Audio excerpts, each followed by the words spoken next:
Master minds commerce చదవాలనుకునే 10th inter విద్యార్థుల తొలి ఎంపిక. ఇండియన్ ఫిలాసఫీస్ రీడిస్కవర్డ్ అనే పుస్తకం రాశారు. ఏంటి రీడిస్కవరీ అంటే మళ్ళీ కొత్తగా తిరిగి మళ్ళీ కనుక్కోవటం కదా. మీరు ఏం కనుక్కున్నారు, ఆ పుస్తకం యొక్క సారాంశం ఏంటి, ఆ పుస్తకం ఎందుకు రాయాలనుకున్నారు? మీరు గమనిస్తే ఇండియన్ ఫిలాసఫీస్ అని పేరు పెట్టాం, ఇండియన్ రిలీజన్ అని పెట్టలేదు పేరు. రిలీజన్ అంటే ఫెయిత్, బిలీఫ్ దాని కింద వెళ్ళిపోతుంది. కానీ ఈ పార్ట్ ఆఫ్ ద మన సనాతన ధర్మంలో అంటే ఈ పుస్తకంలో ఇండియన్ ఫిలాసఫీస్ రీడిస్కవర్డ్ అన్నారు కదా, అంటే ఏంటి డిస్కవర్ చేశారు? రీడిస్కవరీ అంటే మనల్ని మనం రీడిస్కవర్ చేసుకోవాలి. ఏ విధంగా అయితే ప్రతి జనరేషన్లో ఇప్పుడు భగవద్గీత ఉన్నదనుకోండి, లేకపోతే ఉపనిషత్తులు ఉన్నాయి. ఎందుకు అన్ని భాష్యాలు వచ్చినాయి? ఒకటి చాలదు, ఆది శంకరాచార్యులు రాశారు. ఆ తర్వాత అంతమంది దానికి ఎందుకు భాష్యం, దాని మీద ఆయన రాసిన భాష్యం మీద ఎందుకు వివరణ ఇచ్చుకుంటూ వచ్చారు. సంస్కృత పండితులు, వేదం చదువుకున్న వాళ్ళు, వాళ్ళకి సంబంధించిందే కానీ ఈ వేదాంతం మనది కాదు అని అంటుంటారు. సో మీరు ఈ వేదాంతం అందరిదా? అందరికా? వేదాంతం అంటే అది ఒక దర్శనం, దీని వెనకాల ఒక కాజ్ ఉంటుంది కదా. ఒక ఫినామినన్ తీసుకుంటే దాని వెనకాల ఒక కాజ్ ఉంటుంది. ఆ కాజ్ ఏమిటి, దాని తత్వం ఏంటి అని, ఆ కాజ్లో తత్వం ఏంటి అని తెలుసుకునేదే వేదాంతం. మీరు సనాతన ధర్మం అన్నారు కదా, ఏది సనాతన ధర్మము? అసలు ధర్మం, మన ధర్మం ఏంటి? కొన్ని బేసిక్ ఫౌండేషనల్ ప్రిన్సిపల్స్ కొన్ని ఉంటాయి.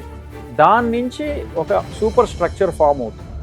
ఆ ఎంటైర్ సూపర్ స్ట్రక్చర్నే మన సనాతన ధర్మం. ఆ తర్వాత లా అండ్ ఆర్డర్, ఇట్లాంటి ప్రిన్సిపల్స్ అన్నీ వచ్చి ఒక స్ట్రక్చర్ ఫామ్ అయినప్పుడు అది సనాతన ధర్మము. నమస్కారం. మనతో పాటు డాక్టర్ రాజీవ్ కూరపాటి ఉన్నారు. వారు అమెరికాలో ఉంటారు. వారు డాక్టరు అయినప్పటికీ కూడా డాక్టర్గా 20 ఏళ్ల పైనుంచి అమెరికాలో అద్భుతంగా సేవలు అందిస్తూ భారతదేశ మూలాలను మర్చిపోకుండా భారతీయమైన సంస్కృత భాషను నేర్చుకొని, తర్వాత భారతీయ తత్వశాస్త్రాన్ని తెలుసుకొని, ఇంకో పక్క మేనేజ్మెంట్ కోర్సు కూడా చదివి అనేక పుస్తకాలు రాశారు, చాలా పుస్తకాలు. అందులో రీసెంట్గా ఒక పుస్తకం త్వరలో అది ఆవిష్కరణ కానుంది. దాని పేరు ఇండియన్ ఫిలాసఫీస్ రీడిస్కవర్డ్ అనే పుస్తకము. ఇది చాలా పెద్ద పుస్తకము. ఢిల్లీ రూపా పబ్లికేషన్ వాళ్ళు, చాలా ప్రతిష్టాత్మకమైన పబ్లికేషను, వాళ్ళు ఆ పుస్తకాన్ని ప్రచురించారు. ప్రపంచం మొత్తానికి అతి తక్కువ రోజుల్లోనే ఆ పుస్తకం అందుబాటులోకి రానుంది. ఈ నేపథ్యంలో డాక్టర్ గారిని అడిగి భారతీయమైన ఆలోచన విధానము, తత్వశాస్త్రము ఎంత గొప్పది, అలాగే మన వేదాలు, ఉపనిషత్తులు, దర్శనాలు, వీటి వల్ల ప్రయోజనం ఏంటి, ఆర్టిఫిషియల్ ఇంటెలిజెన్సు, చాట్ జీపీటీ వచ్చిన ఈ కాలంలో భారతీయమైన ప్రాచీన వాంగ్మయం యొక్క ప్రాముఖ్యత, అవసరం ఉందా లేదా, ఉంటే దాన్ని ఎలా మనం సద్వినియోగం చేసుకోవాలి, మనల్ని మనం ఎలా మలుచుకోవాలి, ఆ జ్ఞాన సారాన్ని మనం ఎలా తీసుకోవాలి, అలాగే మన దేశం యొక్క తత్వశాస్త్రానికి మిగతా ప్రపంచంలోని మిగతా దేశాల తత్వశాస్త్రానికి ఉన్న తేడా ఏమిటి, ఈ ప్రయాణాలు, ఈ ఫిలాసాఫికల్ ప్రయాణాన్ని ఆ పుస్తకం ముఖంగా డాక్టర్ గారి ద్వారా తెలుసుకునే ప్రయత్నం చేద్దాం. నమస్కారం డాక్టర్ గారు. నమస్కారం శర్మ గారు. మీతో చర్చించడం, ఈ విషయం మీద సంభాషించడం చాలా సంతోషంగా ఉంది. థ్యాంక్ యూ డాక్టర్ గారు. ఇప్పుడు ఇండియన్ ఫిలాసఫీస్ రీడిస్కవర్డ్ అనే పుస్తకం రాశారు మీరు. ఏంటి రీడిస్కవరీ అంటే మళ్ళీ కొత్తగా తిరిగి మళ్ళీ కనుక్కోవటం కదా. మీరు ఏం కనుక్కున్నారు, ఆ పుస్తకం యొక్క సారాంశం ఏంటి, ఆ పుస్తకం ఎందుకు రాయాలనుకున్నారు? అసలు మీరు గమనిస్తే ఇండియన్ ఫిలాసఫీస్ అని పేరు పెట్టాం, ఇండియన్ రిలీజన్ అని పెట్టలేదు పేరు. అవును. రిలీజన్ అంటే ఫెయిత్, బిలీఫ్ దాని కింద వెళ్ళిపోతుంది చాలా మటుకు. కానీ ఈ పార్ట్ ఆఫ్ ద మన సనాతన ధర్మంలో చాలా భాగాలు ఉన్నాయి. సనాతన ధర్మంలో ఒక అంశం ఏంటంటే ఫిలాసఫీ, అంటే దర్శనములు. ఫిలాసఫీ ఇంగ్లీష్లో, దాన్నే సంస్కృతంలో దర్శనం అంటారు. దర్శనం అంటే దృశ్యతే ఇది దర్శనం, చూసేది. మనం ఏ లెన్స్తో, ఏ దృష్టికోణంతో ఒక సమస్యని కానీ ఒక టాపిక్ని కానీ చూస్తున్నామో అది దర్శనం అవుతుంది. అందుకే సినిమా తీసేవాడిని దర్శకుడు అంటారు. ఏం చేస్తాడు దర్శకుడు? మనకి చూపిస్తాడు. ఏం చూపిస్తాడు? తెర మీద ఒక మాయను చూపిస్తాడు. సో అందుకని దర్శకుడు అయ్యాడు ఆయన. అట్లానే దర్శనము అనేది మన ఇండియన్ ఫిలాసఫీ. సో నేను మన సనాతన ధర్మంలో ఉన్న రిలీజియన్, బిలీఫ్, ఫెయిత్ని కాసేపు పక్కన పెట్టి మన దాంట్లో ఉన్న రీజన్, లాజిక్, ఎపిస్టమాలజీ, ఆంటాలజీ, ఇవన్నీ గ్రీక్ ఫిలాసఫీకి సంబంధించిన ఇంగ్లీష్ పదాలు. అవన్నీ మన దాంట్లో కూడా ఉన్నాయి. మన దాంట్లో గ్రీక్ ఫిలాసఫీ మనం కాలేజీల్లో చదివేది, స్కూళ్ళల్లో పుస్తకాల్లో చదివే ఫిలాసఫీ అంతా, అకాడమిక్ ఫిలాసఫీ అంతా గ్రీక్ ఫిలాసఫీ నుంచి వచ్చింది. ఇప్పుడు ఈరోజు మనం చదువుతున్నాం. ఇప్పుడు మన భారతీయులు కూడా ప్రపంచం అంతా మీరు ఎవరినన్నా అడగండి ఫిలాసఫీ గురించి, సోక్రటీస్, ప్లేటో, అరిస్టాటిల్, ఆ తర్వాత 15-16 శతాబ్దాలకి మనం జంప్ చేస్తే అక్కడికి వచ్చేది Francis bacon, Rene Descartes, Immanuel Kant, ఇట్లాంటి హేగల్, ఇట్లాంటి పేర్లన్నీ, స్పినోజా, ఇట్లాంటి పేర్లన్నీ మనకు గుర్తుంటాయి. కానీ మన వాళ్ళ అడగండి మనం ఇండియన్ ఫిలాసఫీ గురించి ఏం తెలుసో, కణాదుడు, జైమిని, పతంజలి, పాణిని వ్యాకరణం, ఇట్లాంటివన్నీ ఎవరికి చాలా మందికి తెలియదు. అందులో మన ఫిలాసఫర్స్ మన ఫిలాసఫీ గురించి ఏం చెప్పారు, మనకి రీజన్, లాజిక్, ఎపిస్టమాలజీ, ఆంటాలజీ ఇట్లాంటివి మనకు కూడా ఉన్నాయా అనేది నేను బయటికి తేవాలని ఇండియన్ ఫిలాసఫీస్ రీడిస్కవర్డ్. ఇది యూజువల్గా ఎలా ఉండేదంటే ఇప్పటిదాకా కొన్ని సర్కిల్స్లోనే చదువుకునేవాళ్ళు. అది కూడా ఇప్పుడు వేదాంతమే మెయిన్ ఫిలాసఫీ అయిపోయింది మనకి. ఇప్పుడు ఒకప్పుడు న్యాయ, వైశేషిక, సాంఖ్య, యోగ, పూర్వమీమాంస ఇట్లాంటివన్నీ ఉండేవి మనకి. అవన్నిటికంటే వేదాంతమే మోస్ట్ లివింగ్ ఫిలాసఫీ అయిపోయింది మనకి. ఈ వేదాంతులు మట్టుకే వీటిని చదువుతున్నారు.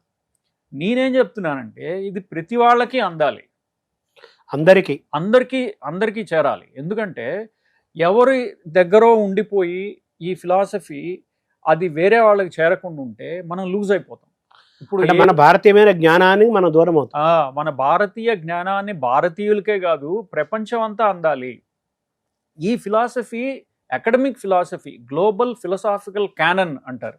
అంటే ఆ ఫిలసాఫికల్ టెక్స్ట్ బుక్స్లో ఏదైతే పెట్టారో ఈ సోక్రటీస్, ప్లేటో, అరిస్టాటిల్ వీళ్ళ గురించి, అట్లానే మన వాళ్ళు చెప్పిన ఫిలాసఫీ కూడా అందులో ఇంక్లూడ్ చేయాలి, at least as an elective include చేయాలి అనేది నా గోల్ అనమాట. దీని నుంచి అంటే ఈ పుస్తకంలో ఇండియన్ ఫిలాసఫీస్ రీడిస్కవర్డ్ అన్నారు కదా, అంటే ఏంటి డిస్కవర్ చేశారు? రీడిస్కవరీ అంటే నేనేం చేశానంటే ఈ ఫిలాసఫీ, నేను ఫర్ ఎగ్జాంపుల్ నేను డాక్టర్ని కదా, ఎంఏ సంస్కృతం చేశాను హిందూ యూనివర్సిటీ ఆఫ్ అమెరికా అని, నేను అమెరికాలో ఉంటాం కాబట్టి అక్కడ ఎంఏ చేసినప్పుడు ఈ ఫిలాసఫీస్ అన్నీ చెప్పుకుంటూ వచ్చారనమాట.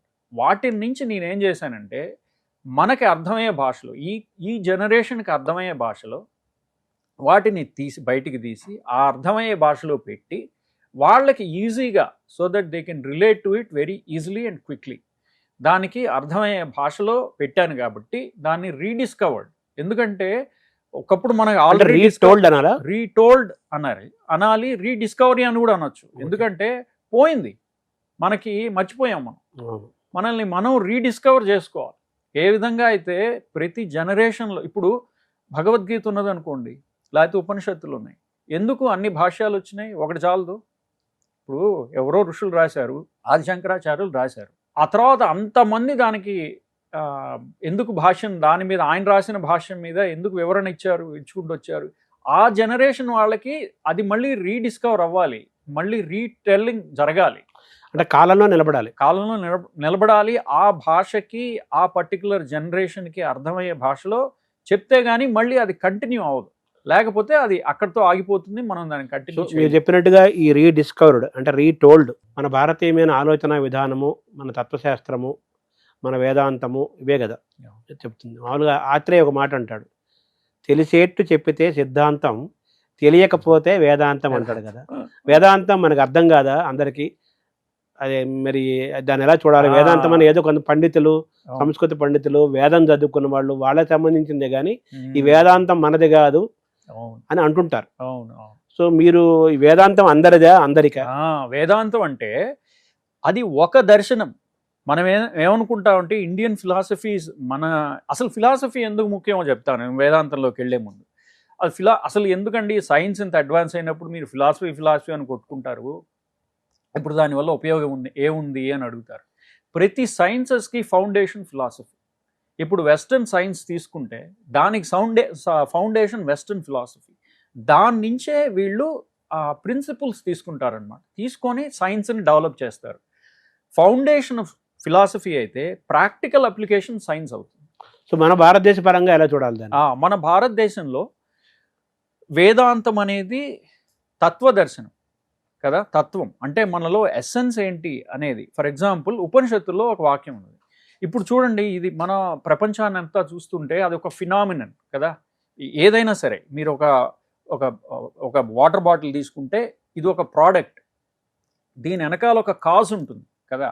ఒక ఫినామినన్ తీసుకుంటే దాని వెనకాల ఒక కాజ్ ఉంటుంది. ఆ కాజ్ ఏమిటి, దానికి తత్వం ఏంటి అని, ఆ కాజులో తత్వం ఏంటి అని తెలుసుకునేదే వేదాంతం. అంటే హేతువు దానికి తర్కము. అలా తెలుసుకుని, అందుకే ఆ వేదాంతం మీకు అర్థం అవ్వాలంటే శాస్త్రీయ పద్ధతిలో చదివే వాళ్ళకి ఈ న్యాయ వైశేషిక అంటే ఆ రెండు కలిపి, ఆ రెండు దర్శనాలను కలిపి తర్కం అంటారు. వ్యాకరణం అని ఉంటుంది అంటే గ్రామరు, ఆ తర్వాత మీమాంస. ఇవి తెలిస్తే తప్ప ఇది అర్థం అవ్వదు అని చెప్పి ఆ శాస్త్రీయ పద్ధతిలో తెలుసుకునే వాళ్ళకి అదొక ప్రాసెస్ అనమాట. సో ఈ దర్శనాలు ముందు తెలుసుకొని తర్వాత వేదాంతంలోకి ఎంటర్ అవ్వాయా నువ్వు, అప్పుడుగా నీకు అర్థం అవ్వదు. ఎందుకంటే ఆ భాష అదంతా తెలియాలి, వ్యాకరణం రావాలి, తర్కం తెలియాలి. తర్కం తెలియాలంటే నీకు న్యాయ వైశేషిక, న్యాయం నయతీతి న్యాయ అంటే మనల్ని ముందుకు తీసుకెళ్లేది. అందుకే నేత్రం అన్నారు. నయతి నేత్రం మనల్ని ముందుకు తీసుకెళ్తుంది, అందుకే నేత్రము అన్నారు దానికి పేరు. అట్లానే వైశేషికము, వైశేషికం అంటే విశేషస్య భావ, అంటే ప్రతి దాన్ని విశేషంగా. అటామిజం అంటారు, ఒక యాటమ్ అణువు అని అంటాం కదా, పరమాణువు అంటాం కదా. సో దాని గురించి మన వాళ్ళు 2500 ఏళ్ల క్రితం మాట్లాడారు. ఏది మైక్రోస్కోప్ ఏమీ లేనప్పుడు. నేనేదో అప్పుడు వాళ్ళు గొప్పవాళ్ళు కాబట్టి మనం ఇప్పుడు గొప్ప, మా తాత నేతులు దాయితే మేము అనే సామెత ఉంది కదా ఒకటి, అలాగా నేను చెప్పట్లేదు. మనం దాన్ని రీడిస్కవర్ చేయాలి. వాళ్ళు ఏం చెప్పారు దాన్ని మనం అడ్వాన్స్ చేయాలి, దాన్ని ముందుకు తీసుకెళ్ళాలి. ఆ ఫౌండేషన్స్ ఏందని మనం తెలుసుకోవాలి. తెలుసుకొని మన లైఫ్లో ఇవి ఎలా ఉపయోగపడతాయి, మన శాస్త్రాల్లో ఎలా ఫర్ ఎగ్జాంపుల్ ఆయుర్వేదం ఉంది. ఆయుర్వేదానికి ఇవన్నీ ఫౌండేషన్స్, కర్మ సిద్ధాంతం, వేదాంతం, ఇట్లాంటివన్నీ ఫౌండేషనల్ ప్రిన్సిపల్స్ ఆఫ్ ఆయుర్వేద. సంగీతం కూడా అక్కడి నుంచి వచ్చింది కదా. సంగీతం కూడా వేదంలోంచి వచ్చిందని చెప్తారు మామూలుగా. So world philosophies minus Indian philosophies అన్నారు కదా, ఏంటి దాని అర్థం? వరల్డ్ ఫిలాసఫీస్లో మనం ఇండియన్ ఫిలాసఫీలు చదవం, చెప్పరు. ఎందుకంటే మనకే తెలియదు. ఫస్ట్ ఆఫ్ ఆల్ మనకే తెలియదు, వాళ్ళకి తెలియదు. మనకి తెలిసిన వాళ్ళంతా సంస్కృతంలో చదువుకుంటారు. ఆ సంస్కృత భాషను ఇంగ్లీష్లో ట్రాన్స్లేట్ చేసేవాళ్ళు, సరిగ్గా చేసేవాళ్ళు తక్కువైపోయారు. నేను ఆ వాయిడ్ని ఫిల్ చేయడానికి ఈ పుస్తకం రాశాను అన్నమాట. So world philosophies minus Indian ఫిలాసఫీస్ని తీసి world philosophies plus Indian philosophies అని పెట్టాలనేది దీంట్లో ఉన్న గోల్ అనమాట. సో వరల్డ్ ఫిలాసఫీస్ చదువుతూ ఇండియన్ ఫిలాసఫీ వరల్డ్ ఫిలాసఫీలో యాడ్ చేసి this is also valid philosophy అనేది చూసుకోవాలి. సో ఇప్పుడు మేము వేదాంతం గురించి అడిగారు. వేదాంతం అంటే వేదానికి అంతం కదా. సో వేదంలో అంతిమ భాగం వేదాంతం. అందులో ఈ ఫిలాసఫీ ఎంత హైయెస్ట్ లెవెల్ అనే, హైయెస్ట్ లెవెల్ అంటే కొంతమంది ఒప్పుకోరు, మీమాంసకులు ఒప్పుకోరు. డెప్త్ అనే అంటే నేను ఒక ఫినామినన్కి ఒక కాజ్ ఉంటుందని చెప్పా కదా, ఆ కాజ్ ఎతికే పద్ధతి అంతా వేదాంతంలో మనకి మన ఋషులు చెప్పి పెట్టున్నారు అనమాట. ఫర్ ఎగ్జాంపుల్ తైత్రీయ ఉపనిషత్తు అని ఉన్నది. ఉపనిషత్తు అంటే ఏంటి కదా, ఉపనిషత్, షదులు అనే వాక్యం నుంచి వచ్చింది. ఉప అంటే సమీపే, నీ అంటే నిశ్చయంగా, షదులు అనేది విసరణ గతి అవసాదనేషు అని దానికంతా వివరణ ఇచ్చున్నారు. అంటే ఏదైతే తెలిస్తే మీ బాండేజ్ వీక్ అయిపోయి మీరు లిబరేషన్, మీరు ఫ్రీ అయిపోతారు. ఇప్పుడు ప్రతి మనిషి దేనికి కోరుకుంటాడు? ఫ్రీడమ్, ఆనందంగా ఉండాలని కోరుకుంటాడు. ఆనందంగా ఉండాలని కోరుకుంటాడు. ఆనందంగా ఉండాలి, ఫ్రీగా ఉండాలి, ఫ్రీడమ్ ఉండాలి నాకని, స్వేచ్ఛ ఆనందం కావాలి కదా.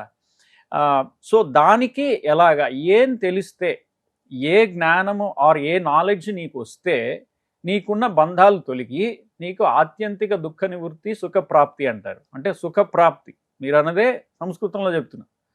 సుఖప్రాప్తి ఎలా కలుగుతుందో ఆత్యంతిక దుఃఖ నివృత్తి అంటే దుఃఖము వన్స్ ఫర్ ఆల్, టెంపరీగా కాదు, వన్స్ ఫర్ ఆల్ ఎలా పోతుందో పూర్తిగా దుఃఖం పోగొట్టుకోవడానికి అది మనకి ఇచ్చేదే వేదాంత శాస్త్రం. దానికి ఎలాగా, ఇందాక కాజ్ అని చెప్పా కదా, మనం ఎక్కడి నుంచి వస్తున్నాం, అసలు ఈ ప్రపంచం ఎక్కడి నుంచి పుట్టింది, ఎక్కడి నుంచి వస్తున్నాం, ఎక్కడికి వెళ్ళిపోతాం, దీనికి సంస్కృతంలో తైత్రీయ ఉపనిషత్తులో యతోవా ఇమాని భూతాని జాయంతే ఏన జాతాని జీవంతి యత్ ప్రయంతి అభిసం విశంతి తద్ విజిజ్ఞాసస్వ తద్ బ్రహ్మేతి అని చెప్పున్నారు.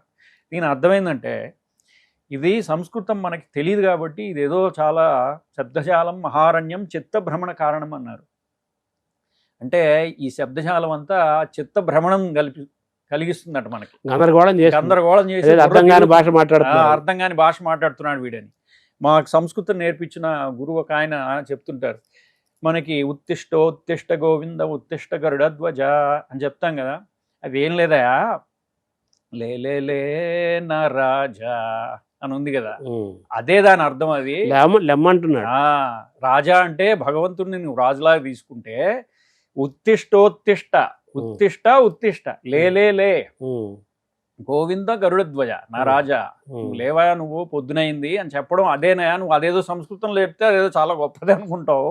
కాదు, మనుషుల్ని లేపేవాడు దేవుడైతే ఆయన కూడా లెమ్మంటున్నాడు. ఆయన లెమ్మనాడు అనేది ఉపాసకానాం కార్యార్థం బ్రహ్మణో రూపకల్పన అన్నారు కదా. అంటే ఉపాసకులకి ఉపయోగపడడానికి పరబ్రహ్మము దేనికి రూపం లేదో దానికి మనం రూపం ఇచ్చామయ్యా. మనం ఉపాసకుల కోసం ఒక రూపాన్ని మనం ఇచ్చి ఉపాసకానాం కార్యార్థం బ్రహ్మణో రూపకల్పన మనం చేసాము అని చెప్పారనమాట. సో ఇందాక చెప్పిన ఉపనిషత్తు దానికి వచ్చేస్తే యతోవా ఎక్కడి నుంచి, ఇమాని భూతాని, ఈ భూతాల అంటే ఈ ఫినామినన్ ఇమాని భూతాని, యతోవా ఇమాని భూతాని జాయంతే ఏన జాతాని జీవంతి, పుట్టినవి ఎలా నడుస్తున్నాయో, ఏన జాతాని జీవంతి యత్ప్రయంతి అభిసంవిశంతి, అయిపోయిన తర్వాత ఎందులోకి లీనం అయిపోతున్నాయో, యతోవా ఇమాని భూతాని జాయంతే ఏన జాతాని జీవంతి యత్ప్రయంతి అభిసంవిశంతి తద్ విజిజ్ఞాసస్వ, అది తెలుసుకో. ఎందులో నుంచి వస్తున్నాయో, దేనివల్ల సస్టైన్ అవుతున్నాయో, ఎందులోకి వెళ్ళిపోతున్నాయో అది పరబ్రహ్మము అని, సృష్టి స్థితి లయ. అది కానీ ఉపనిషత్తుల్లో పురాణాల్లో ఉన్నట్టుగా వాంగ్మయం ఉండదు. ఉపనిషత్తుల్లో ఎట్లా ఉంటుందంటే ఇట్లాగా న్యూటర్ జెండర్లో ఉంటుంది అంతా. దానికి మొగ ఆడ, దేవత, దేవుడు, వాళ్ళిద్దరికి పెళ్ళి, ఇదంతా ఉండదన్నమాట. సో ఉపనిషత్తుల్లో అంతా ఇట్లాగా కంప్లీట్ కోర్ ఫిలాసఫీ, కోర్ డెప్త్కి వెళ్ళిపోయి ఉంటుంది. సో దీనివల్ల వచ్చిన ప్రాబ్లం ఒకటి ఉన్నది. ఇప్పుడు ఇది పొయిటిక్గా ఉంది కదా. సో నేనేం చెప్పాను, దేని నుంచి పుడుతున్నాయో, దేని నుంచి సస్టైన్ అవుతుందో అందులో దేంట్లోకి వెళ్ళిపోతున్నాయో. ఇప్పుడు నేనేం చెప్పొచ్చు, ఇప్పుడు నేను నిద్రపోతున్నాను, నిద్రపోయినప్పుడు నాకు కళ వస్తుంది. ఆ కళలో నేను ఒక ప్రపంచాన్ని సృష్టిస్తున్నాను, అందులో జీవాలు ఉన్నాయి. యతోవా ఇమాని భూతాని జాయంతే, నా కళలో నేనే ఒక ప్రపంచాన్ని సృష్టిస్తున్నాను. ఏన జాతాని జీవంతి, వాటిని నేనే సస్టైన్ చేస్తున్నాను. నిద్ర లేవగానే మళ్ళీ నా కళ్ళలోంచి వెళ్ళిపోతాయి, నాలో లీనమైపోతాయి. ఏన జాతాని జీవంతి యత్ప్రయంతి అభిసంవిశంతి, అందులో నుంచి లీనమైపోతున్నాయి. సో పరమాత్మ అలా ఉండొచ్చు కదా. అంటే పరమాత్మ మాయ ద్వారా ఒక సృష్టిని చేసి, మాయ ద్వారా దాన్ని నడిపించి, మాయ ద్వారా దాన్ని తనలో లీనం చేసేసుకొని, ఇదంతా మాయ అనేది ఒక వాదం. ఈ ప్రపంచము, ఆ భగవంతుడు, ఆ పరబ్రహ్మము ఏదైతే ఉన్నదో ఆ రెండు విడివిడి కాదు, అందులో నుంచి వచ్చి అందులోకి వెళ్ళిపోతుంది. ఏదైతే ప్రొజెక్టర్లోంచి సినిమాకి వచ్చి ప్రొజెక్టర్ ఆగిపోగానే వెళ్ళిపోతుంది, అక్కడేం లేదు, సినిమానే మాయ, అదంతా వెళ్ళిపోతుంది. అదొక పరమాత్మలో కలవటం, అదొక వాదన. దీన్ని వీళ్ళు అద్వైతవాదం అన్నారు. అంటే రెండు లేవు, ఒకటి. ఇంకొకళ్ళు ఏమన్నారంటే లేదు లేదయా, నువ్వు అలా ఎలా చెప్తావు, కళ్ళ ముందు మనకు కనపడుతుంది. యతోవా ఇమాని భూతాని జాయంతే, ఆ భగవంతుడు ఈ ప్రపంచాన్ని సృష్టిస్తున్నాడు. ఎట్లాగా, ఒక కుమ్మరి కుండని సృష్టించినట్టు. కుండ వేరు, కుమ్మరి వేరు, రెండు ఒకటి కాదు, ద్వైతం. కుండని సృష్టిస్తున్నాడు, కుండని సస్టైన్ చేస్తున్నాడు, దాని లైఫ్ అయిపోయిన తర్వాత దాన్ని మళ్ళీ మట్టిలాగా కలిపేసి ఇంకో కుండ తయారు చేస్తున్నాడు. సో ఆ కుండ వేరే, భగవంతుడు వేరే, సృష్టికర్త వేరు, సృష్టి వేరే, సృష్టి వేరే, సృష్టికర్త వేరే, వస్తువు. సో అది ఇంకొక వాదమైంది. ఇంకొకళ్ళు ఏమంటారంటే అలా కాదు, ఆ భగవంతుడి ఒక అంగమే ఈ ప్రపంచము, ఆ భగవంతుడు సృష్టి, కానీ అది ఆయనలోనే ఉంది, అందులోనే కలిసిపోతుంది, అందులోనే సస్టైన్ అయిపోతుంది. ఇది విశిష్టాద్వైతులు చెప్పారు. అదే ద్వైతము, అద్వైతము, విశిష్టాద్వైతం. కానీ నేను ఒకటే ఉపనిషత్తు మంత్రాన్ని పట్టుకొని 3 వాదనలు చెప్పాను చూడండి. 3 వాళ్ళ వాదనల్ని సపోర్ట్ చేసుకోవడానికి తర్కము, అంటే న్యాయ వైశేషికము, మీమాంసలో నుంచి కొన్ని, వేదంలో నుంచి కొన్ని, మీమాంస అంటే పూర్వమీమాంస, అందులోంచి వేదంలో నుంచి కొన్ని స్టేట్మెంట్స్ తీసుకొని వ్యాకరణం ఉపయోగించి తత్వమసి అని ఉన్నది ఉపనిషద్ వాక్యం. తత్వం అసి అంటే అది నువ్వే అవుతున్నావు. ఏది? ఆ పరబ్రహ్మ తత్వమే. ఇప్పుడు ఏదైతే ఎలక్ట్రిసిటీ ట్రాన్స్ఫార్మర్లో ఉండే ఎలక్ట్రిసిటీ, బల్బులో ఉండే ఎలక్ట్రిసిటీ ఒకటే అయినట్టుగా అది నువ్వే, రెండు వేరు కాదు. అదే ఎలక్ట్రిసిటీ ఇక్కడికి వస్తుంది అంతే. అది పెద్దది, చిన్నది వస్తుంది. తత్వమసి అన్నారు. కానీ ద్వైతులు ఏమన్నారంటే తత్వమసి కాదయా, అతత్వమసి అని చదవాలి నువ్వు. అది వ్యాకరణంలో నువ్వు చేస్తున్న లోపము. సో నువ్వు సరిగ్గా చదవట్లేదు దాన్ని, అందుకని వ్యాకరణం చదవమంటారు. ఎందుకంటే నువ్వు వ్యాకరణం చదవకపోతే అక్కడున్న పదాలని నువ్వు తప్పుడుగా ఇంటర్ప్రిట్ చేస్తున్నావు, మేము కరెక్ట్గా చేస్తున్నాం చూడు, చెప్తాను మేము ఎలా చేయాలో అని చెప్తారన్నమాట. సో మీరు ఒక వేదాంతంలోనే ఎన్ని దర్శనాలు వచ్చేసినాయి చూడండి, ఒక వేదాంత దర్శనంలోనే ఎన్ని వాదాలు వచ్చేసినాయి చూడండి. ఈ వాదం ప్రకారం ఒకే స్టేట్మెంట్ డిఫరెంట్ ఇంటర్ప్రిటేషన్స్ అలా వచ్చేసినాయి. అంటే దాని యొక్క మూటిక సారాంశం ఏంటి? మూడిటి సారాంశం ఏంటంటే, ఇప్పుడు తత్వం తెలుసుకోవాలి, నా ఇంట్రెస్ట్ అది. అంటే ప్రతి వాళ్ళకి కాదు, ఆ ఇంట్రెస్ట్ ఉన్న వాళ్ళకి తత్వం తెలుసుకోవాలి. కానీ ఇది ఎలాగా తెలుసుకోవడం? మూడు చెప్తున్నారు, ముగ్గురు మూడు రకాలుగా చెప్తున్నారు. ఏం తెలుసుకునేది? సో అది నేను ఆన్సర్ చెప్పను, ఎందుకంటే అది ఏంటంటే అనుభూతి నుంచి కొంత వస్తుంది. అంటే చదివేదాని నుంచి, ఇప్పుడు నేను చెప్పింది కాన్సెప్ట్ థియరీ, కానీ అనుభూతి నుంచి మీకు అర్థం అవ్వచ్చు. నాకు అనుభూతి చెందుతున్నాను నేను, ఏదైతే నన్ను సృష్టించిందో ఆ రెండు వేరు కాదు అని నాకు అర్థం అవుతోంది. అది నేను మాటల్లో చెప్పలేను, అనుభూతి మాత్రమే. ఉపదేశాద్ అయం వాద జ్ఞాతే ద్వైతం న విద్యతే అన్నారు. ఉపదేశం కోసం ఈ ద్వైత మాటలు, నేను నువ్వు, ఒక గురువు ఒక శిష్యుడు అనే భేదం వస్తోంది. క్షేత్రము క్షేత్రజ్ఞుడు అని రెండు భేదం వస్తోంది, కానీ చివరికి ఒకటే. ఇది క్షేత్రజ్ఞయోర్ విభాగ అని విభాగం చేసి చెప్తున్నాడు, కానీ రెండు ఒకటేనాయా? గుణకర్మ విభాగాలు అన్నారు కదా. గుణకర్మ విభాగాలు అది వేరే. అంటే మనుషుల్లో ఉన్న గుణము కర్మము. మనుష్యానాం సహస్రేషు కశ్చిద్, అది కాదు. గుణకర్మ విభాగశః అంటే నేను సృష్టించాను. ఆ సృష్టి ఎలాగా?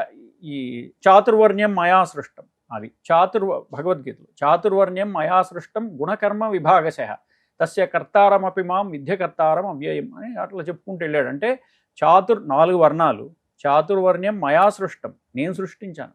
ఎట్లా సృష్టించాను? గుణకర్మ విభాగశః, వాళ్ళ గుణములు వాళ్ళు చేసే కర్మల్ని బట్టి నేను సృష్టించాను, అంతేగాని వాళ్ళ పుట్టుక బట్టి కాదు. కులాలు లేవు, గుణాలు ఉన్నాయి. కానీ వేరే వేరే గుణాలు. ఒకడికి చదువు మీద ఇంట్రెస్ట్, స్కాలర్షిప్ మీద ఇంట్రెస్ట్ ఉంటుంది, వాడికి ఆ స్కాలర్షిప్లో వెళ్ళాడు, వాడు బ్రాహ్మణుడు అయ్యాడు. ఇంకొకడికి బిజినెస్ మీద ఇంట్రెస్ట్ ఉంటుంది, వాడు వైశ్యుడు అయ్యాడు. ఇంకొకడు క్షతాత్రాయతే ఇది క్షత్రియ, అంటే క్షతగాత్రులు అంటాం కదా, అంటే ఆపదలో ఉన్న వాళ్ళని రక్షించడం వాడికి ఇంట్రెస్ట్, వాడు క్షత్రియుడు అయ్యాడు.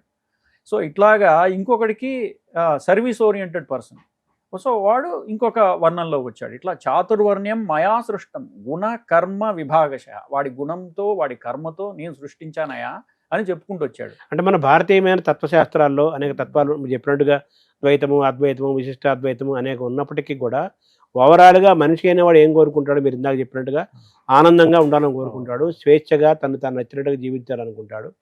వీటికి మన దగ్గర సమాధానాలు ఏమున్నాయి? ప్రతి దర్శనంలో, నేను ఇప్పుడు ఇండియన్ ఫిలాసఫీస్ అని మొదలుపెట్టాను కదా. సో ఇండియన్ ఫిలాసఫీస్లో మెయిన్ ఫిలాసఫీస్ ఏంటంటే 6 షడ్ దర్శనాలు అంటారు. షడ్ దర్శనాలు అంటే న్యాయము, వైశేషికము, సాంఖ్యము, యోగము, పూర్వమీమాంస, ఉత్తరమీమాంస. ప్రతి దానికి ఒక గోల్ ఉంటుంది. ప్రతి దానికి గోలు ఇన్ఫ్యాక్ట్ ఒకటే, ఏంటంటే నేను చెప్పిన సుఖప్రాప్తి. ప్రతిదానికి, ఈవెన్ లాజిక్ కూడా. ఎలాగా లాజిక్కి? ఈ ప్రపంచాన్ని చూస్తూ, వేదాంతం కాదు ఇది, ప్యూర్ లాజిక్, ప్రాక్టికల్గా ఈ ప్రపంచాన్ని చూస్తూ మీకు అర్థం అవ్వాలి ఏది మిథ్యా, ఏది నిజము, ఏది ఇంపార్టెంట్. ఇప్పుడు టైం అనేది ఉంది, టైమ్ అండ్ స్పేస్ ఉన్నది. ఈజ్ టైం రియల్, ఈ స్పేస్ రియల్? ఇట్లాంటివన్నీ క్వశ్చన్స్ చేస్తూ ఇట్లా మన కళ్ళకి ముందు కనపడేది లాజికల్గా రీజన్ అవుట్ చేసుకుంటూ వచ్చి, ఈ ద్రవ్యాల్లో ఏమున్నాయి, ఈ ద్రవ్యానికి ఈ గుణం ఎలా వచ్చింది, ఇప్పుడు ఇది ఉన్నది, ఈ చొక్కా ఉన్నది, ఇది గ్రీన్గా ఉంది, ఈ గ్రీన్ కలర్ దానికి ఎలా వచ్చింది, ఆ స్థానం ఎక్కడున్నది, వచ్చిన స్థానం, ఇదంతా తర్కం. ఈ తర్కాన్ని మనం చేసుకుంటూ వెళ్ళి అదొక టైప్ ఆఫ్ థింకింగ్, అదొక ఫిలసాఫికల్ థింకింగ్. ఈ ప్రపంచం అంతా నువ్వు అర్థం చేసుకో, చిన్నగా ప్రపంచాన్ని అర్థం చేసుకొని నిన్ను నువ్వు అర్థం చేసుకో. దీని నుంచి నీకు ఉపశమనం కలుగుతుంది, దీని నుంచి నీకు దుఃఖ నివృత్తి జరుగుతుంది అనేది. శాంతి కూడా ముఖ్యం కదా. శాంతి, ఆత్యంతిక దుఃఖ నివృత్తి, సుఖ ప్రాప్తి, శాంతి. సో అంటే ఇన్ని కులాలు, ఇన్ని మతాలు, ఇన్ని ప్రాంతాలు, ఇన్ని అభిరుచులు, ఇన్ని సంస్కృతులు, ఇన్నిటి మధ్య జనం కొట్టుకుంటున్నారు, ఒక అశాంతి వచ్చింది, శాంతి కోల్పోతున్నారు, యుద్ధాలు జరుగుతున్నాయి మానసికంగాను రకరకాలు. సో మన వేదాంతంలో, మన ఇండియన్ ఫిలాసఫీలో శాంతికి కూడా పెద్ద పాత్ర ఉంది కదా. సో మీరు ఈ రీడిస్కవరీలో శాంతిని మనం ఎలా పొందాలి, సామాజిక శాంతిని ఎలా పొందాలి, భారత తత్వం ఏం చెబుతుంది అందులో? మనకేమవుతుందంటే, మన సనాతన ధర్మం ఉంటాం కదా, సనాతన ధర్మం ఒక పద్ధతిలో ఆలోచిస్తుంది. అన్య మతాలను ఉన్నాయి కదా ప్రపంచంలో, చాలా ఉన్నారు, మనమే కాదు కదా, ప్రపంచం చాలా పెద్దది. మతం అంటే వాళ్ళ ఆలోచన విధానం, మతిలో నుంచి పుట్టిందే మతం. అవును కదా. సో దానికి ఆ పేరు అలానే వచ్చింది, మతిలో నుంచి పుట్టింది. సో అట్లానే ఈ అబ్రహామిక్ రిలీజన్స్ అని ఉన్నాయి, ఇంకా వేరే వేరే రిలీజన్స్ కూడా ఉన్నాయి. బట్ ఇవి డామినెంట్ రిలీజన్స్. వాళ్ళ ఫిలాసఫీ ఎలా ఉంటుందంటే, ప్రపంచం ఉన్నది మనుష్యుని ఆనందం కోసం. సో మనిషి ప్రపంచాన్ని ఎక్స్ప్లాయిట్ చేయడం, it is his birth right అనేది వాళ్ళ సిద్ధాంతం. ఆ సిద్ధాంతానికి ఆపోజిట్గా మన సిద్ధాంతం, ప్రపంచంతో మన కోసం పుట్టింది కాదు, మనం ప్రపంచంలో ఒక భాగము, మనం ప్రపంచాన్ని, ప్రతి జీవరాశిని గౌరవిస్తూ మనం సింబయాటిక్ రిలేషన్షిప్, అంటే సామరస్యంతో మనం బతకాలనేది మన సిద్ధాంతం. కోట్లాది జీవరాశులు ఉన్నాయి కదా, కోట్లాది జీవరాశుల్లో మనం ఒకళ్ళం, వాటితో పాటు మనం కూడా బాగుండాలి అనేది బ్యాలెన్స్ చేసుకుంటూ, నేచర్ని బ్యాలెన్స్, పిండాండే తద్ బ్రహ్మాండే కదా. సో బ్రహ్మాండంలో ఏది ఉందో పిండాండంలో కూడా అదే ఉన్నది. సో దాన్ని బ్యాలెన్స్ చేసుకుంటూ మనం ఉండాలనేది మన సిద్ధాంతం. కానీ ఈ అదర్ అవుట్ సైడ్ ఆఫ్ సనాతన ధర్మలో ఉన్న ఫిలాసఫీ ఏంటంటే, అలా కాదయ్యా, అది కుదరదు. ఎందుకంటే అసలు ప్రపంచం ఉన్నదే నీ కోసం, నువ్వు దాన్ని ఎందుకు వదిలేస్తావు? You enjoy the world. నువ్వు వరల్డ్ని ఎంజాయ్ చేయడానికి ప్రపంచం ఉన్నది, అసలు పుట్టిందే నీ కోసం అనేది వాళ్ళ సిద్ధాంతం అనమాట. సో మీరు ఎట్లా రీజన్ అవుట్ చేస్తారు వాళ్ళతోటి? సో దానికి మనం we have to continue to educate people. అంటే మనతో పాటు తోటి మనుషులు, మనతో పాటు అనేక జీవరాశులు, లివింగ్ అండ్ నాన్ లివింగ్, ఇవన్నీ బాగుంటేనే కదా మనం బాగుంటాం ఈ భూమి పైన. అది మన సిద్ధాంతం. కరోనా ఉంది, కరోనా ఒక ఎగ్జాంపుల్ కదా. ఇలాంటి ఎగ్జాంపుల్స్ ఎన్నో ఉన్నాయి కదా. మీరుంటున్న శాంతిని, స్వేచ్ఛని, ఆనందాన్ని, ఇవన్నీ సాధించడానికి మన ఫిలాసఫర్స్ చెప్పిన ప్రధానమైన సూత్రాలు ఏంటి?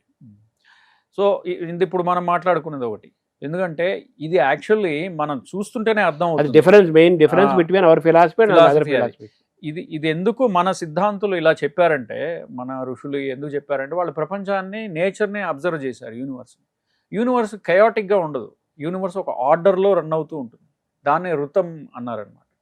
ఈ ఋతం అనేది ఏంటంటే, ఒక ఆర్డర్లో రన్ అవుతున్న యూనివర్స్ ప్రిన్సిపల్స్ కొన్ని ఉంటాయి, లాస్ కొన్ని ఉంటాయి కదా. సో పగటి పూట సూర్యుడు ఉదయిస్తున్నాడు, సూర్యుడు చుట్టూ భూమి తిరుగుతోంది. ఇదంతా ఒక ఆర్డర్లో రన్ అవుతున్న, ప్రపంచం అంతా ఒక ఆర్డర్లో రన్ అవుతోంది. అట్లానే మనిషి కూడా చూసుకుంటే, మనిషి కూడా ఒక ఆర్డర్లో ప్రపంచంతో మన సంబంధం ఉంటే మనం కూడా హ్యాపీగా ఉంటాం.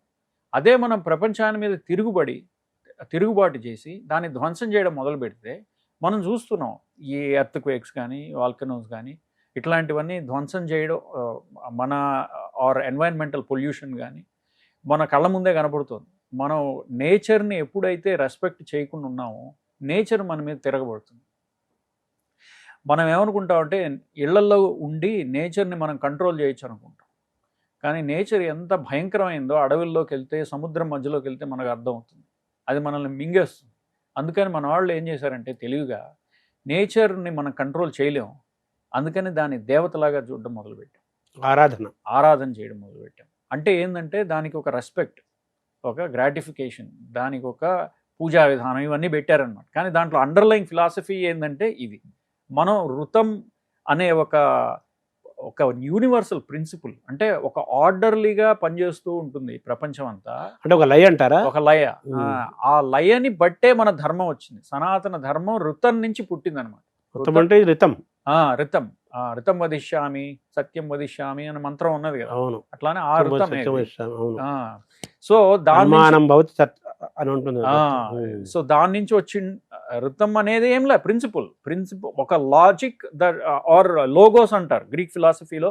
ఒకప్పుడు గ్రీక్ ఫిలాసఫీలో క్రిస్టియానిటీ రాకముందు సోక్రటీస్, ప్లేటో వాళ్ళిద్దరూ, పైథాగరస్ వాళ్ళంతా కర్మ సిద్ధాంతాన్ని, ఇమ్మోర్టాలిటీ ఆఫ్ సోల్ అంటాం. అంటే ఈ ఇమ్మోర్టాలిటీ ఆఫ్ సోల్ ఆర్ అంటే ఈ ఆత్మకు మరణం లేదని, సత్యము నిత్యము, వెజిటేరియనిజం, ఇవన్నీ గ్రీక్ లో కూడా ఉండేవి. ఆర్ గ్రీక్ ఆ మిడిల్ ఈస్టర్న్ ఏరియా ఉంది, ఇప్పుడు టర్కీ అనేది అంటాము, అక్కడికి ఈ సిద్ధాంతం అంతా పాకి ఉన్నదన్నమాట. అప్పటికి అమెరికా లేవు కదా. మనం రామాయణ భారతాలు అంటే కథలు కూడా వాళ్ళకు ఉన్నాయి కదా. వాళ్ళకు ఉన్నాయి, అవును. సో అప్పుడు అవెస్టా అని వాళ్ళ జొరాస్ట్రియన్ ఫెయిత్ అని ఉన్నాయి. అవన్నీ ఒకలాంటి కంటిన్యూటీ ఉండేది, మొత్తం ఫిలాసఫీ అంతా కంటిన్యూటీ ఉండేది. వాళ్ళు కూడా మనకే కోర్ ప్రిన్సిపల్స్ ఉన్నాయో ఫాలో అయ్యేవాళ్ళు. పైథాగరస్, ప్లేటో, అరిస్టాటిల్ దగ్గరికి వచ్చేటప్పటికి, అంటే సోక్రటీస్ వాళ్ళ శిష్యుడు ప్లేటో శిష్యుడు అరిస్టాటిల్, వీళ్ళంతా 450-500 క్రీస్తు పూర్వం ఉన్నవాళ్ళు అనమాట. అరిస్టాటిల్ ఇస్ ఆల్సో సైంటిస్ట్ కదా, ఫిలాసఫర్ అండ్ సైంటిస్ట్. కానీ అరిస్టాటిల్ నుంచి తర్వాత నుంచి ఏమైందంటే, ఆ తర్వాత క్రిస్టియానిటీ రావడం, వాళ్ళ సిద్ధాంతాలని వేరే వాళ్ళ మీద పెట్టడం, అంటే క్రిస్టియన్డమ్ అంటారు. క్రిస్టియన్డమ్ అంటే ఆ క్రిస్టియన్ కింగ్డమ్ని క్రిస్టియన్డమ్ అంటారు. అంటే ఆ వెస్టర్న్ ఇదంతా అనమాట, ఆ వెస్టర్న్ రీజన్ అంతా అక్కడ విపరీతంగా పాకిపోయి వీటన్నిటిని పేగన్ రిలీజన్స్ అని చెప్పి, అంటే వీళ్ళు మల్టిపుల్ గాడ్స్ని పూజిస్తారు, అదంతా తప్పు, అట్లాగంతా వచ్చేసేసి దాని అంతా కన్వర్షన్ జరిగిపోయి అదంతా పోయిందనమాట. లేకపోతే ఒకప్పుడు మనకే సిద్ధాంతం ఉండేదో గ్రీక్ వాళ్ళకి ఆర్ మిడిల్ ఈస్టర్న్లో వాళ్ళకి కూడా అదే సిద్ధాంతం ఉండేది. ఇప్పుడు మన దగ్గర ఉన్న వాళ్ళు చేసే కంప్లైంట్ ఏంటంటే, మీకు ఏదో 3 కోట్ల మంది దేవతలు, చెట్టు, రాయి, రప్ప, అన్నిటిని మీరు ఆరాధిస్తుంటారు, మీకు ఒక ఆలోచన, ఒక చైతన్యము, ఒక క్వశ్చనింగ్ లేవు, లాజిక్ లేదు, మాకు ఒకరే అని అంటున్నారు కదా. దాన్ని మనం ఎలా అడ్రస్ చేయాలి? దాన్ని మనం ఏమంటామంటే, మన సిద్ధాంతం ఏముంటుందంటే, లేదయ్యా నువ్వు ఎన్ని పేర్లైనా పెట్టుకో, తత్వం ఒకటే. తత్వానికి నువ్వు ఎన్ని పేర్లు, నువ్వు వాడను, ఆమె అను, అది అను, ఏమైనా పేరు పెట్టుకో, దానికి తత్వం ఒకటే. తత్వానికి నువ్వేం చేస్తున్నావు అంటే, నువ్వు హ్యూమన్ ఆంథ్రోపోమార్ఫిజం అంటారు, అంటే హ్యూమన్ క్యారెక్టరిస్టిక్స్ని ఆ తత్వానికి అంటగడుతున్నావు. ఆ తత్వం హ్యూమన్ ఎలా అవుతుంది? ప్రపంచం చాలా పెద్దది, హ్యూమన్స్ కంటే చాలా ఉన్నాయి జీవరాశులు, చెట్లు, చేమలు, జంతువులు, ఓట్లు ఉన్నాయి. వాటన్నిటిని వదిలేసి అది ఆ తత్వము హ్యూమన్ అని ఎలా చెప్తావు నువ్వు? ఎవరో ఒక old man sitting up in the heaven అని ఎలా చెప్తావు? కుదరదు కదా.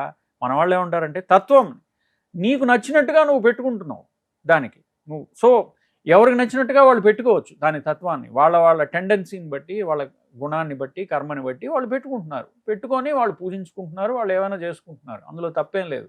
ప్రాబ్లం ఎక్కడ వస్తుందంటే, నేను ఎవరికైతే పేరు, నామము ఇచ్చానో వాళ్ళు నువ్వు ఇచ్చిన దానికంటే గొప్ప అని చెప్పుకుంటే ప్రాబ్లం వస్తుంది. మీరు సనాతన ధర్మం అన్నారు కదా, ఏది సనాతన ధర్మము? అసలు ధర్మం, మన ధర్మం ఏంటి? సనాతనం అంటే దానికి ఎటిమలాజికల్ మీనింగ్ ఆర్ దానికి మన అమరకోశంలో సనాతనం సదాతనం అన్నారనమాట. అంటే ఎప్పటికీ ఉండేది అని దాని అర్థం. అంటే ఇది ఎలా పుట్టిందంటే, దీనికి ఒక ఫౌండర్ లేడు కదా. మనకి ప్రతి రిలీజన్ చూసుకుంటే ఎవరో ఫౌండర్ ఉంటారు, వాళ్ళ నుంచి బుద్ధిజం అంటే బుద్ధుడు ఉన్నాడు, బుద్ధిజం నుంచి వచ్చింది.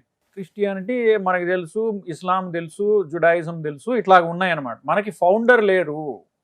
ఎందుకు లేరంటే, ఒక ఫౌండర్ నుంచి రాలేదు, న్యూమరస్ ఋషులు వాళ్ళ దర్శనాలతో, అంటే దర్శనం దృశ్యతే దర్శనం, వాళ్ళు ఏదైతే ప్రపంచాన్ని చూశారో, అర్థం చేసుకున్నారో, దాన్ని వాళ్ళ మనసుతో చూశారు, అనుభవంతో తెలుసుకున్నారు, దాన్ని పెట్టి దాన్ని ఒక లాజికల్గా రీజన్ అవుట్ చేసి, అంటే మిగిలిన వాళ్ళకి బిలీఫ్ అవ్వచ్చు, అది మిగిలిన వాళ్ళకి అది బిలీఫ్ అవ్వచ్చు, కానీ వాళ్ళు నిజంగా చూసింది అవుతుంది వాళ్ళకి. సో వాళ్ళు ఏదైతే చూశారో దాన్ని మనకి అందించారు. అది సనాతన ధర్మం అయింది. కొన్ని బేసిక్ ఫౌండేషనల్ ప్రిన్సిపల్స్ కొన్ని ఉంటాయి, దాని నుంచి ఒక సూపర్ స్ట్రక్చర్ ఫామ్ అవుతుంది. ఆ ఎంటైర్ సూపర్ స్ట్రక్చర్నే మన సనాతన ధర్మం అంటారు. సో బేసిక్ ఫౌండేషనల్ ప్రిన్సిపల్స్ ఎక్కడి నుంచి వచ్చినాయంటే వేదాల నుంచి వచ్చినాయి అని చెప్తారు. ఆ వేదాల నుంచి దర్శనాలు, ఆ దర్శనాల నుంచి ప్రాక్టికల్ సైన్సెస్ నుంచి ఆ తర్వాత లా అండ్ ఆర్డర్, ఇట్లాంటి ప్రిన్సిపల్స్ అన్నీ వచ్చి ఒక స్ట్రక్చర్ ఫామ్ అయినప్పుడు అది సనాతన ధర్మము అంటారు.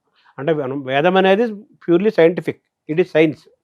సైన్స్ అంటే మనం ఎందుకంటే మనం సైన్స్ని చాలా కేర్ఫుల్గా చూడాలి. వెస్టర్న్ సైన్స్ ఏమవుతుందంటే ఎంపెరికల్ సైన్స్ అంటాం. ఎంపెరికల్ సైన్స్ అంటే డైరెక్ట్ అబ్జర్వేషన్. ఇప్పుడు నేను సైన్స్ అని ఏదన్నా అన్నానంటే అది యాక్చువల్లీ ఫస్ట్ ఎట్లా ఉండేదంటే ఇప్పుడు ఏదైతే మనం సైంటిస్ట్ అంటున్నామో వాళ్ళని ఇంతకుముందు న్యాచురల్ ఫిలాసఫర్స్ అనేవాళ్ళు. ఆ న్యాచురల్ ఫిలాసఫర్స్నే సైన్స్గా మారింది. న్యాచురల్ ఫిలాసఫర్సే మన ఋషులు అన్నారా? Nature philosopher. న్యాచురల్ ఫిలాసఫర్స్ ముందున్న వాళ్ళు నేచర్ ఫిలాసఫర్, అవును, వాళ్ళు మన ఋషులు అవుతారు.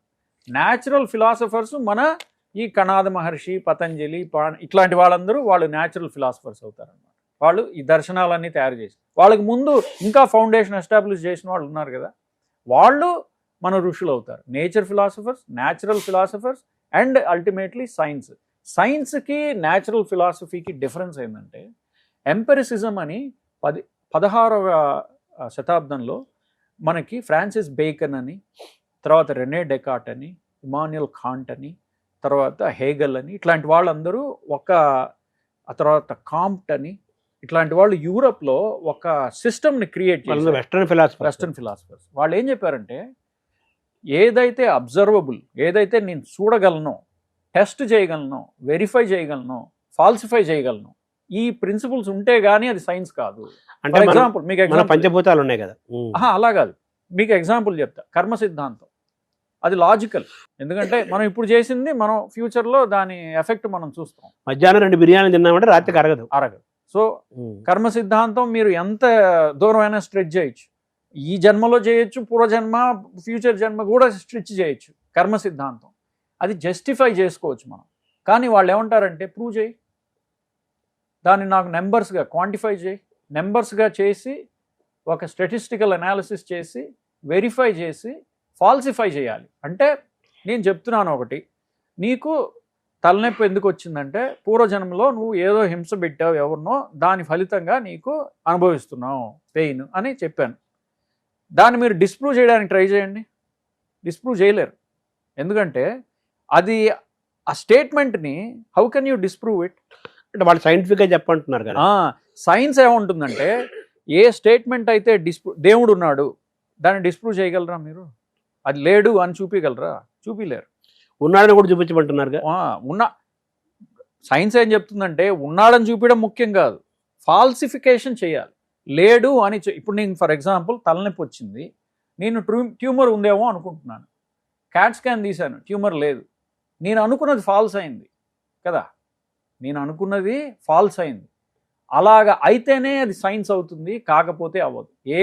మీకు అర్థమవుతుంది అనుకుంటున్నాను. అవును, ఏ స్టేట్మెంట్ అయితే మీరు ఫాల్స్గా చేయలేరో అది సైన్స్ కాదు. అందుకే మనం సైన్స్లో గమనిస్తే ఇంతకుముందు సైంటిస్టులు చెప్పింది వాళ్ళే డిస్ప్రూవ్ చేస్తారు కొన్నిసార్లు, కొన్నేళ్ల తర్వాత. అది మేము ఇంతకుముందు చెప్పింది డిస్ప్రూవ్ అయింది అని వాళ్ళే సైంటిస్టులే చెప్తారు. అదే సైంటిస్ట్ చెప్తాడు మళ్ళీ ప్రూవ్ అయిందని చెప్తుంటారు, డిస్ప్రూవ్ అయిందని కూడా చెప్తుంటారు. Disprove is more important in science than proving. ఆ డిస్ప్రూవ్ అంటే దాని ఫాల్సిఫికేషన్ అంటారు, వెరిఫికేషన్ కూడా అంటారు అనమాట. ఒక ఎక్స్పెరిమెంటల్ డిజైన్ చేసినప్పుడు అదే ఎక్స్పెరిమెంటల్ డిజైన్ మళ్ళీ ఇంకోసారి చేసినప్పుడు అదే రిజల్ట్ రావాలి. మళ్ళీ ఆ రిజల్ట్ని నేను ఫాల్సిఫై చేయగలిగే సిచ్యువేషన్ ఉండాలి. ఇది లేదనుకోండి సైన్స్ పరిగణలోకి రాదు. వాళ్ళు ఏమంటారంటే తప్పనరు, నువ్వు చెప్పేది రైట్ అండ్ దేవుడు ఉండుండొచ్చు, నేను కాదన్ను, కానీ అది సైన్స్ కాదు. ఎందుకంటే రైట్ కూడా అన్నారు. ఎందుకంటే అది నువ్వు లెటర్సే మనకి ఏదైనా పద్ధతి వచ్చి సైన్స్లోనే దేవుడు ఉన్నాడు ఆర్ దేవుడు లేడు అనేది నేను ప్రూవ్ చేయగలను, డిస్ప్రూవ్ చేయగలను అనుకోండి, it becomes part of science. ఉన్నాడని ప్రూవ్ చేయలేకపోతున్నారు, లేడని ప్రూవ్ చేయలేకపోతున్నారు, అంటే జరుగుతుంది. అంటే వేదం అంటే అందుకని వేదాన్ని సైన్స్ అనలేము మనం. ఎందుకంటే వేదంలో చాలా ఫిలాసఫీ ఉంటుంది. ఫిలాసఫీ లాజిక్గా వెళ్తుంటుంది. కొన్నిసార్లు నేను ఫర్ ఎగ్జాంపుల్ మీలో వాత పిత్త కఫ దోషాలు ఉన్నాయి అని చెప్పాను. అది సైన్స్. సైన్స్ కాదు అది. వెస్టర్న్ మెడికల్ ప్రకారం సైన్స్ కాదు అది. మనం అది శాస్త్రం అంటాం. సైన్స్కి శాస్త్రానికి తేడా అదే. సో మనం ఏమంటామంటే ఆయుర్వేదిక్ సైన్స్ అంటాం. అది వాళ్ళు ఒప్పుకోరు. ఇప్పుడు నేనేదో ఒకదాన్ని సపోర్ట్ చేస్తూ ఒకదాన్ని సపోర్ట్ చేయట్లేదని చెప్పాడు. అక్కడ ఉన్నది ఉన్నట్టుగా చెప్తున్నాను. కంపారిజన్. సో వాళ్ళు ఏమంటారంటే వాత పిత్త కఫ దోషాలు ఉన్నాయి, నేనేమంటానంటే నువ్వు కావాలంటే చూసుకో, నువ్వు అప్పుడప్పుడు నీకు వేడి వస్తుంది, అప్పుడప్పుడు చల్ల వస్తుంది, అప్పుడప్పుడు కఫం వస్తుంది, దాన్ని నేను ట్రీట్ చేస్తే నీకు రోగం తగ్గుతుందా లేదా? తగ్గుతోంది. సో నేను చెప్పింది రైట్ కదా. రోగాలకి కారణం కూడా ఆ మూడే అంటున్నారు. రోగాలకు కారణం కూడా ఆ మూడు ఇంబ్యాలెన్స్. ప్రకృతి, నువ్వు పుట్టడంతో ఒక ప్రకృతితో పుడతావు, వాత పిత్త కఫ దోషాలన్నీ ఉంటాయి, అది ఒక కాంబినేషన్తో నువ్వు పుడతావు, దాన్ని ప్రకృతి అంటాం.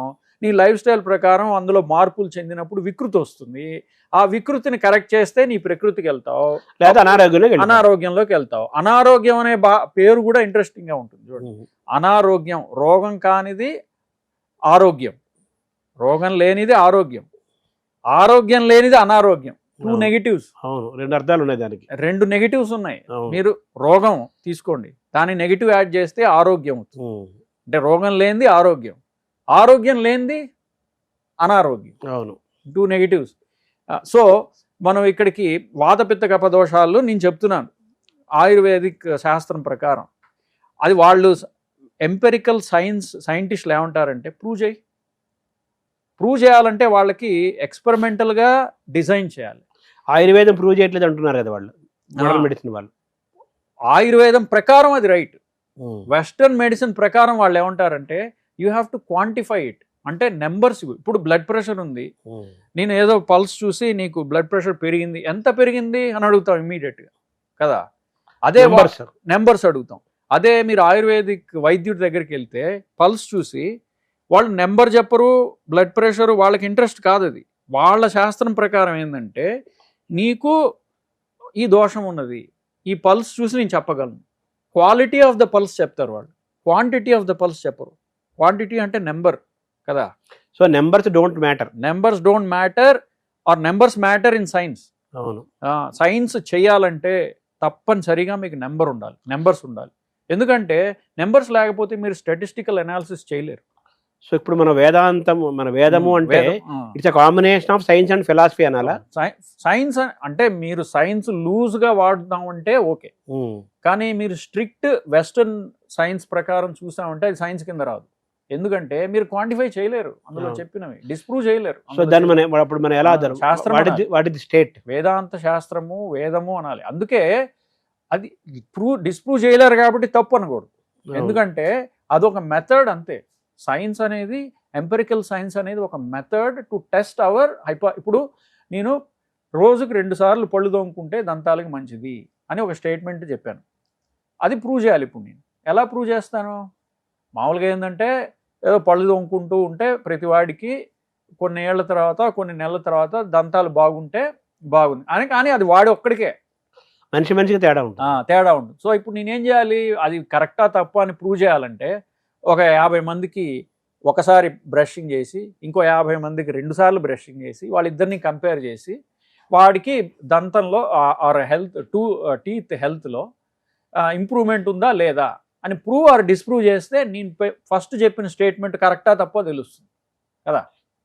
సో నేను చెప్పిన స్టేట్మెంట్ని నేను ప్రూవ్ కానీ డిస్ప్రూవ్ కానీ చేయాలంటే దానికి నేనేం చేయాలి? ఒక 50 మందికి ఇచ్చి 50 మందిని చేసి దానికి డెంటల్ ఏవో మెజర్మెంట్స్ అవి తీసుకొని దానికి ఒక నెంబర్ ఇచ్చి అవన్నీ చేస్తే ఫైనల్లీ ఒక స్టాటిస్టికల్ నెంబర్ వస్తుంది. దాన్ని బట్టి ఓకే నేను చెప్పింది కరెక్టు, నేను చెప్పింది తప్పు అని ప్రూవ్ అవుతుంది ఆర్ డిస్ప్రూవ్ అవుతుంది. కానీ ఇప్పుడు మనం వేదంలో లేకపోతే వేదాంతంలో చెప్పిన విషయాల్లో కొన్ని డిస్ప్రూవ్ చేయలేము, కొన్ని టెస్ట్ చేయలేము. కానీ అట్లానే తప్పు కాదు, లాజికల్గా కరెక్ట్, బట్ డిస్ప్రూవ్ చేయలేము. అందుకని నేనేమంటారంటే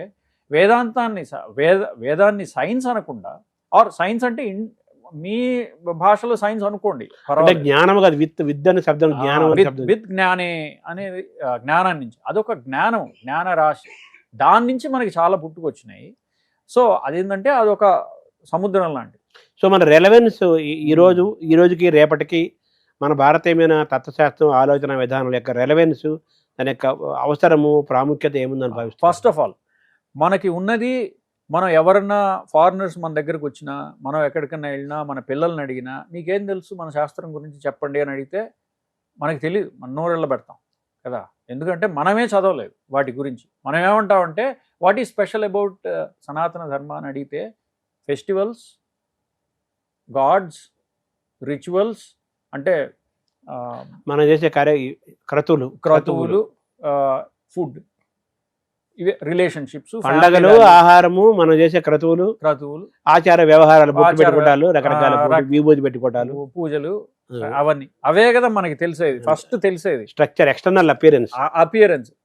అది ఓన్లీ అవుట్ సైడ్ స్ట్రక్చర్. వాటి కింద మనకి ఫౌండేషన్ ఉంది, ఇంటర్నల్ ఎలా వచ్చింది. మనం అవి తెలియకపోతే మనకి ఈ పైన వాటన్నిటికీ తంతులాగా తయారవుతుంది, అర్థం కాదనమాట. ఇప్పుడు ఎందుక మీకు 3 కోట్ల మంది దేవతలు ఉన్నారు మనకి వేదాంతంలో తెలియాలి. తోవా ఇమాని భూతాన్ని జాయంతే ఏన జాతాన్ని జీవంతి. తెలియకపోతే మనం వాడు చెప్పింది కరెక్టే కదా, మనకి ఎందుకు ఇన్ని దేవతలు అనవసరంగా, మనంతా మూఢనమ్మకం, మనంతా సూపర్ స్టిషియస్ పీపుల్, మనమంతా అని చెప్పి మనం వాడికి అగ్రి అయ్యి మనం వాడిలో కన్వర్ట్ అలా జరిగిపోతుంది. అంటే ఇన్ని కోట్ల మంది దేవతలు, ఇన్ని మతాలు, సిద్ధాంతాలు పెట్టేసి జనాల్ని కన్ఫ్యూజ్ చేసి కూడా ఒక బాల ప్రచారంలో వాట. మనమే కన్ఫ్యూజ్ అవుతాం. చాలా మంది ఇన్నెందుకో అర్థం కాదు. ఇది తప్పు అంటాడు ఒకడు, ఇది రైట్ అంటాడు ఇంకోడు. అలాగే దీపం ఇటు పెట్టకూడదు అంటాడు, అటు పెట్టకూడదు, 3 ఒత్తులు పెట్టాలి, ఏ దేవుడు దండం పెట్టాలి, ప్రారంభించాలి, దేవుడికి ఎంత సైజు ఉండాలి. సో చాలా ప్రాబ్లమ్స్, చాలా వేరియేషన్స్, కన్ఫ్యూజన్ ఉంది. వాటన్నిటికీ మనకి క్లారిటీ రావాలంటే మన దర్శనాలు ఆర్ మన ఫిలాసఫీ మనకి ఎంతో కొద్దిగానే అర్థమైతే అలాగా అది. అట్లానే న్యాయ వైశేషికం మన దాంట్లో లాజిక్. ఇప్పుడు ఫిలాసఫీలో తీసుకుంటే బ్రాడ్ డివిజన్స్ కొన్ని ఉంటాయి. ఎపిస్టమాలజీ అంటారు. ఈ వర్డ్స్ అన్ని కొంత టైం పడుతుంది అర్థం అవడానికి, ఈజీగా అర్థమయ్యేలాగా ఎక్స్ప్లెయిన్ చేయడానికి ట్రై చేస్తాను. ఎపిస్టమాలజీ అంటే ప్రమాణ శాస్త్రము. ఇప్పుడు నా కళ్ళ ముందు కనపడుతుంది, ఇప్పుడు ఇది వాటర్ బాటిల్ అన్నాను, నీకు ఎలా తెలుస్తోంది? ఏంటి ప్రమాణం అంటే ప్రత్యక్ష ప్రమాణం, ప్రత్యక్షంగా నాకు కనపడుతుంది, డైరెక్ట్ విట్నెస్. ప్రతి అక్షము అంటే నా కళ్ళ ముందు ఉన్నది, ఆ పేరులోనే ఉన్నది చూడండి, ప్రతి అక్షరము కళ్ళ ముందు ఉన్నది. ఐ విట్నెస్ అన్నారు కదా, ఐ విట్నెస్. అది నా డైరెక్ట్ ఐ విట్నెస్, మనస్సాక్షి అంటారు, మనస్సాక్షి. సో ప్రత్యక్షము సరే, ప్రమాణ శాస్త్రం అంటావు, దాన్ని epistemology. Knowledge about knowledge, theory of knowledge, దాన్ని ఎపిస్టమాలజీ అంటాం. అంటే ఫిలాసఫీలో ఇది ఒక branch. Evidence of the knowledge, ఎవిడెన్స్ని ఆర్ థియరీ ఆఫ్ నాలెడ్జ్ అంటారు, ఎవిడెన్స్ అంటారు. దాని ప్రత్యక్షము, అనుమానము, ఉపమానము, శబ్దము, అర్ధాపత్తి, అనుపలబ్ధి, ఇట్లాంటి 6 ఉన్నాయి. ఇవన్నీ ఎవిడెన్స్. నువ్వు ఎలా చెప్పగలుగుతున్నావు వీడు లావుగా ఉన్నాడు కానీ పొద్దున ఏం తింటలేదు, ఎలా లావు? రాత్రి తింటున్నాడు కాబట్టి. వాడు రోజుకు 10 సార్లు తింటాడు కానీ సన్నగా ఉంటున్నాడు ఎలాగా? What ever the explanation, questions. దానికి ఎవిడెన్స్ ఏంటి? ప్రమాణము. దాని ప్రమాణ శాస్త్రం ఎపిస్టమాలజీ. ఆంటాలజీ, సో నీలో బాడీలో ఎక్స్ప్లెయిన్ చేయాలి రోగం ఎందుకు వస్తుంది, దాన్ని ఆంటాలజీ అంటాం. ఆంటాలజీ ఎలాగంటే వాతపిత్త కప దోషాలు ఉన్నాయి, అవి మారుతుంటే ఇలా వస్తుంది. దీన్ని ప్రమేయము అంటారు. ప్రమాణం చెప్పాను కదా, ప్రమేయము కారణం. ప్రమేయము అంటే ఫైనల్ ప్రోడక్ట్, ఫైనల్ నాలెడ్జ్. నాకు ఫైనల్ నాలెడ్జ్ ఏంటి, రిజల్ట్. నాకు ఎలా తెలుస్తోంది? ప్రమాణం ఏంటంటే కళ్ళు ప్రమాణం, కంటి చూపు ప్రమాణం. కానీ ఆ కంటి చూపు వల్ల నాకు ఏం తెలుస్తోంది? అది ప్రమేయం. వాటర్ బాటిల్, ఆ వాటర్ బాటిల్ అనేది ప్రమేయం, అది ఆంటాలజీ. అది ఆంటాలజీ. నాకు పల్స్ చూస్తున్నాను, అది ప్రమాణం. పల్స్ ద్వారా నాకేం అర్థం అవుతోంది? వాడికి వాత దోషం ఎక్కువైందని తెలుస్తోంది, అది ఆంటాలజీ. ఆంటాలజీ అంటే క్లాసిఫికేషన్ అని, ఒక దాన్ని తీసుకొని దాన్ని క్లాసిఫై చేసి చూడడం, అంటే టు ఈజీలీ అండర్స్టాండ్, క్లాసిఫై చేసి. సో ఇంత సైన్స్, ఇంత మ్యాథమెటిక్స్, ఇంత థింకింగ్, ఇంత ఫిలాసఫీ, ఇంత ఉంది కదా, ఇవన్నీ తెలియాలి అంటే ఇవన్నీ మన సంస్కృతం ఉన్నాయి అంటున్నారు. వేదాలు మీరు చెప్పిన దర్శనాలు ఇవన్నీ కూడా మీరు వాడుతున్న భాష కూడా సంస్కృత భాషే వాడుతున్నారు. ముందు అసలు ఆ సంస్కృతం అనేది మనకు ఉంటే కదా ఇవన్నీ మనం చదవగలుగుతాం, తెలుసుకోగలుగుతాం. మీరు పుస్తకం కూడా ఇంగ్లీష్లో రాశారు, సంస్కృతం రాస్తే వాడికి అర్థం కాదని ఎక్కువ మందికి, ఎక్కడికంటే ఎక్కువ మందికి 99% అర్థం కాదని ఇంగ్లీష్లో రాశారు. ముందు ఆ సంస్కృతాన్ని మనం కాపాడుకోవాలి కదా. సంస్కృతం కాపాడుకోవాలి, వేరే గత్యంతరం లేదు. కొద్దిగా సంస్కృతం తెలుసుకోవాలి. యాక్చువల్లీ సంస్కృతం తెలుసుకుంటే దాని ఆ పేరే సంస్కృతం అనే దాన్ని బాగుగా చేయబడినది అనే దాని అర్థమే. మనం బాగుపడతాం. మీరు సంస్కృతంలో మనకి భాష క్లారిటీ వస్తుంది, సత్సంగం ఏర్పడుతుంది, క్లారిటీ ఆఫ్ థింకింగ్ మొదలవుతుంది మనకి. ఎందుకంటే ఆ భాషలోనే అది పెట్టేసి ఉన్నదన్నమాట. స్ట్రక్చర్డ్ ఆ భాష స్ట్రక్చరే ఎలా ఉంది. ఫర్ ఎగ్జాంపుల్ ఖగ అంటే పక్షి. ఖగ అని పేరు ఎందుకు పెట్టారంటే ఖ గా ఆ రెండింటి నుంచి వచ్చింది ఆ పదం.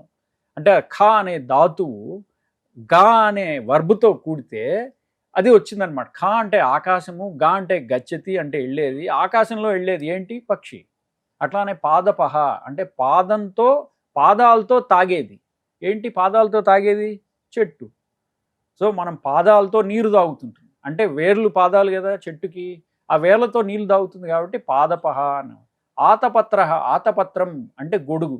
ఆతపత్రం అని పేరు ఎందుకు పెట్టారంటే ఆతపము, తపము అంటే తప్పించడం కదా. ఆతపము అంటే బాగా తప్పించడం అంటే ఎండని మనం తప్పిస్తాం, ఎండలో తాపం పెరిగిందంటాం. సో దాని నుంచి రక్షించేది గొడుగు. ఆతప త్ర అంటే రక్షించేది, ఆతపాత్ త్రాయతే. అట్లానే క్షత్రియుడు క్షతాత్ త్రాయతే అంటే క్షతాత్ అంటే ఆపదలో ఉన్న వాళ్ళని. అంటే ప్రతి భాషకి కూడా ఒక వర్డ్ ఎలా డెరైవ్ అయిందని దానికి ఒక ప్రిఫిక్స్, సఫిక్స్, దాని డెరివేషను, దాని ఆరిజిన్ ఏ భాషల నుంచి వచ్చింది, ఫైనల్ దాన్ని ఎలా ప్రొనౌన్స్ చేయాలి, దాని మీనింగు, దాని సినానిమ్స్, యాంటనిమ్స్ ప్రతి భాషకి ఉంటాయి.